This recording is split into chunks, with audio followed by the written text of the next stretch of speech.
স্বৈরাচার আওয়ামী সরকারের আমলে জনগণের ফোনে আড়ি পাতা ও গোপনীয়তা নিয়ে উঠেছে নানা অভিযোগ। সরকারের পক্ষ থেকে এসব অভিযোগ অস্বীকার করা হলেও শেখ হাসিনা পালিয়ে যাবার পর একের পর এক প্রকাশ্যে আসছে ভয়ঙ্কর তথ্য। নতুন বাংলাদেশে আড়ি পাতা, গোপনীয়তার অধিকার ও বাকস্বাধীনতা নিয়ে আয়োজিত সেমিনারে উঠে আসে এনটিএমসি ও ডটকে ব্যবহার করে নাগরিকদের ফোন ট্র্যাকিং সহ নানা অপকর্ম। হাজার হাজার কোটি টাকা ব্যয়ে ইসরায়েল থেকে কেনা হয়েছে পেগাসাসের মতো ভয়ঙ্কর আড়ি পাতার সফটওয়্যারও। পেগাসাস সহ আমরা যে সমস্ত ইসরায়েলি প্রযুক্তি কিনেছি, এই কাজগুলো কার নির্দেশে হয়েছে, কোন প্রক্রিয়াতে কেনা হয়েছে, টাকা কিভাবে পরিশোধ করা হয়েছে। গণভবন থেকে বের হওয়ার পরে গণভবন থেকে আমরা বেশ কিছু সিডি উদ্ধার করেছি। গণভবনের যারা এসএসবি সদস্য ছিল তারা বেশ কিছু সিডি উদ্ধার করেছেন ওইখান থেকে।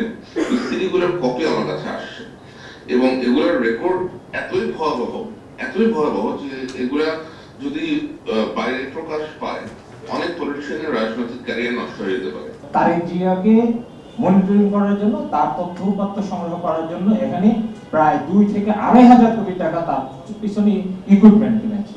বিরোধী মত দমন ও রাজনৈতিক নেতাদের হয়রানির উদ্দেশ্যে ব্যবহার করা হতো এসব সফটওয়্যার। ফ্যাসিস্ট রেজিমে এই শাসনে আমরা সত্যিকার অর্থেই শাসনে এবং প্রভুত্বে আমরা যেভাবে আমাদের জীবন কাটিয়েছি, তার মধ্যে একটা বড় ঘটনা ছিল এই মানুষের ব্যক্তিগত যে গোপনীয়তার অধিকার, তার চরম লঙ্ঘন, এবং সেইটা পুরো রাষ্ট্র দিয়ে, যন্ত্র দিয়ে, প্রতিষ্ঠানগুলোকে দিয়ে সেটা করানো হয়েছে। যা যা হয়েছে তা আমাদের জানতে হবে, কারা করেছে তা আমাদের জানতে হবে এবং তাদেরকে একটা জবাবদিহিতা এবং বিচারের আওতায় আনা দরকার। এনটিএমসি বন্ধ সহ সরকারের ছত্রছায়ায় এসব অপকর্মের সাথে জড়িত ব্যক্তিদের খুঁজে বের করে বিচারের আওতায় আনার দাবি জানান তারা। রাষ্ট্রের নিরাপত্তার নামে বাড়াবাড়ি বন্ধ করা দরকার এবং বাংলাদেশের বাজেটের কোনো অংশ যেন অতিরিক্ত নিরাপত্তার নামে না যায়। আমি এই সরকারের কাছে এনটিএমসি এবং ডিওটির বিলুপ্তি চাইব। কেননা পৃথিবীতে এরকম হয়েছে, স্ক্যান্ডালাস প্রতিষ্ঠানকে আপনি সংস্কার করে আবার তাকে ওই জায়গায় দাঁড় করাতে পারবেন না।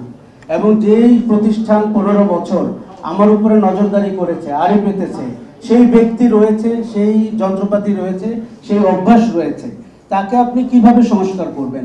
আরো একটা কথা, এই দুটি প্রতিষ্ঠান বন্ধ করে তাদের সমস্ত বাজেট আপনি স্কুল অথবা স্বাস্থ্য কেন্দ্রে বিনিয়োগ করেন এবং ঘোষণা দিয়ে করেন যে আড়ি পাতার প্রতিষ্ঠান থেকে টাকা নিয়ে আমরা এতগুলো স্কুল চালাচ্ছি, প্রাইমারি স্কুল, দরিদ্র মানুষের স্কুল অথবা দরিদ্র মানুষের হাসপাতাল চালান।